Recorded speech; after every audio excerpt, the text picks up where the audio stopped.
নমস্কার দর্শক বন্ধুরা, রে স্পোর্টসের পর্দায় আপনাদের সকলকে স্বাগত জানাই। এই মুহূর্তে আমরা রয়েছি যুব ভারতী ক্রীড়াঙ্গনে এবং আগামীকাল কলকাতার ডার্বির উত্তাপ কিন্তু ক্রমশই চড়ছে। আজকের সবুজ মেরুন ফুটবলারদের অনুশীলন দেখতে একাধিক মোহনবাগান জনতা তারা কিন্তু উপস্থিত হয়েছিল এই যুব ভারতী ক্রীড়াঙ্গনেই। এর আগেও আমরা দেখেছি দিমিত্রি পেট্রাতসকে, যিনি মোহনবাগান সমর্থকদের নয়নমণি। তিনি কিন্তু ফুটবলের বাইরেও, ম্যাচের বাইরেও তিনি কিন্তু মাঝে মধ্যেই ছোট ছোট সমর্থকদের সঙ্গে মিশে যান, তাদের সঙ্গে ফুটবল খেলেন, তাদের সঙ্গে নিজের অভিজ্ঞতাটাকেও ভাগ করে নেওয়ার চেষ্টা করেন। আজকেও কিন্তু তেমনই একটা ছবি ধরা পড়ল যুব ভারতী ক্রীড়াঙ্গনে। অনুশীলন শেষে যখন একে একে ফুটবলাররা মাঠ ছেড়ে বেরোচ্ছে, তখন এক ক্ষুদে মোহনবাগান সমর্থককে ডেকে নিলেন দিমিত্রি। তার খেলা বুট জোড়া তার হাতে তুলে দিলেন। এটাই হয়তো একটা ভালোবাসার উপহার। এর আগেও আমরা দেখেছি দিমিত্রি তার বুট জোড়া তুলে দিয়েছেন বাগান সমর্থককে। আমরা আজকেও দেখলাম সেই এক ক্ষুধে সমর্থকের হাতে বুট জোড়া তুলে দিলেন দিমিত্রি পেট্রাতস, যার চোখে কিনা মোহনবাগানের হয়ে খেলার স্বপ্ন রয়েছে এবং সেই স্বপ্নকে জাগিয়ে তোলার পেছনে কিন্তু কাণ্ডারি হিসেবে কাজ করছেন দিমিত্রি পেট্রাতস। তিনি সেই বুট জোড়া তুলে দিয়ে বলেছেন যে তুমিও মোহনবাগানের হয়ে একসময় খেলবে, তুমিও মোহনবাগানের তারকা হয়ে উঠতে পারো।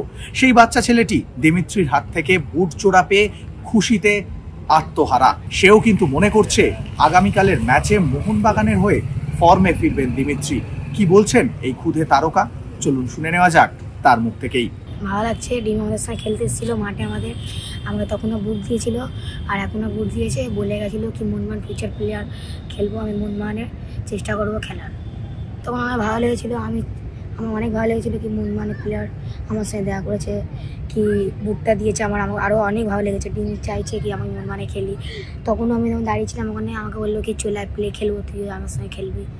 তা আমি চাই মোহনবাগানে খেলার। আমার অনেক ভালো লেগেছিলো। প্লেকে আমি গোলে মেরেছিলাম।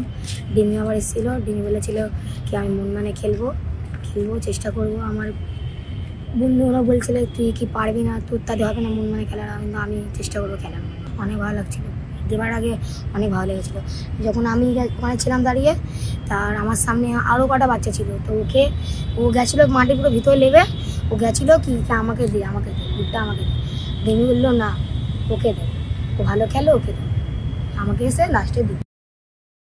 ডেমি কালকের ম্যাচে গোল করবে, সারা ম্যাচে গোল করবে, করে আবার নতুন ফিরে আসবে লেপনটা।